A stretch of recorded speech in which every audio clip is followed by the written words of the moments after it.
April 24th is our son's birthday, and we were just about to take him to a celebration with his friends, and a big hailstorm came.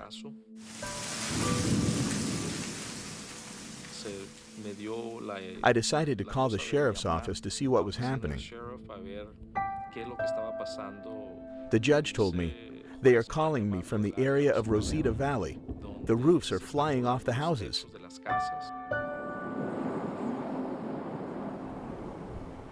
At that moment, the tornado came, and it tore off the roof. The base of the tornado was over my house, and then I saw a washing machine go by. Then a horse went by.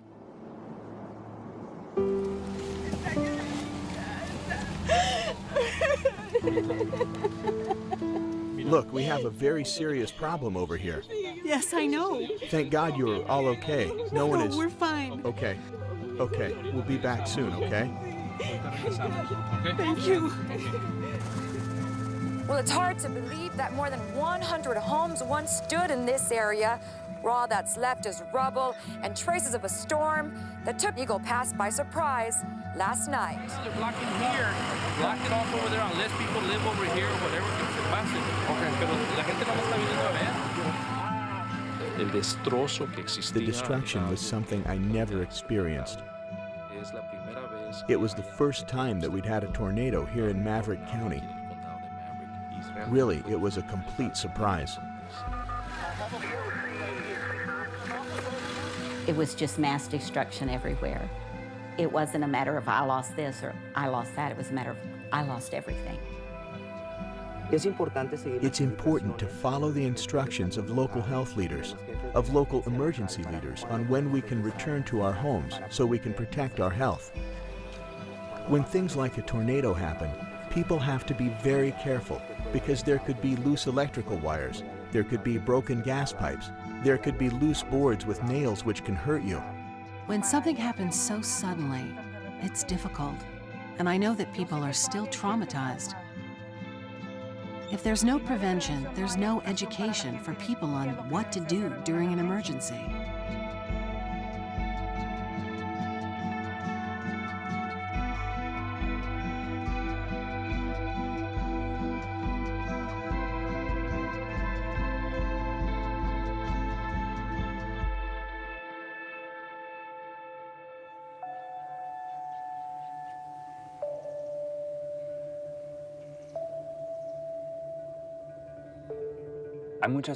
There are many ways in which a community can unite together to help each other.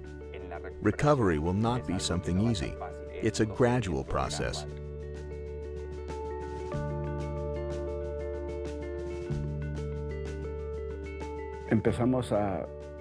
We began to work in an organization called Eagle Pass Long-Term Recovery Committee. We began to call churches in the community, working together with the local authorities. It was close to probably 150 homes. Some repairing screens that had been torn off to building a home from the foundation up. We built 8 of those. Perhaps the tornado helped us see the need of so many people. Not preventing tornadoes, but being ready in case of disasters. The homes, how to secure them better. Perhaps what we need is that each town, even the smaller ones, should be organized for any contingency or any need like this. Having a plan is going to help you respond better. Another thing to re-emphasize is that it's not just having a plan, but to practice it, so that an individual, a family, a community know how to use the plan, how to act on the plan, and how to respond with that plan. Patricia, we're going to get our emergency suitcase ready. Did you bring the baby's clothes? Yes. What did you bring? Clothes for cold weather and a little dress. You have to have a suitcase with clothes, with diapers, with personal items, a radio for news. In your kit or plan, include a battery-operated radio, because if the electricity goes out, you can listen to the news on that radio. Look, we need to find a plastic bag for all of our certificates, all important papers, which we should have with us. It's very important to have our grab-and-go kit, because in it we have documents that are irreplaceable. Look, this is the one the Red Cross gave me. It's important that you have this container with enough food for 3 days, with water and medication, because you may have to get out suddenly from the disaster area. You'll need to designate a place in the house where the structure is strong and which can stand the force of a tornado. If you have to leave suddenly, go to a building that's well built. If you can't find one close by, then go to the lowest spot possible.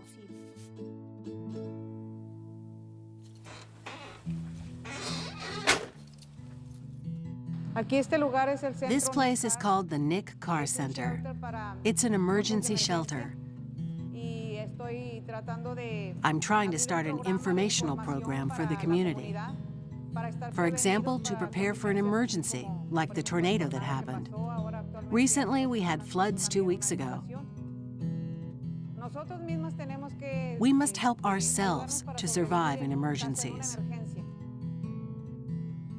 Education is very important, and sharing that information with our family, with our neighbors, our community, in case of emergencies. Since we had this phenomenon, we are now more aware. However, even more importantly, being aware of media channels, the radio, the television, where we can receive immediate information. Now we can go to the area of Rosita Valley. We can see that it is a totally different area. It's very important to know that individuals, families, communities who are prepared are the ones who are going to respond better to any type of disaster and who are going to recover faster.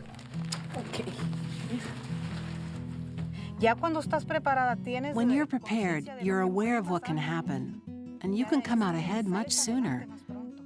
Because we don't know when nature will send us the same thing, or something worse. We don't know.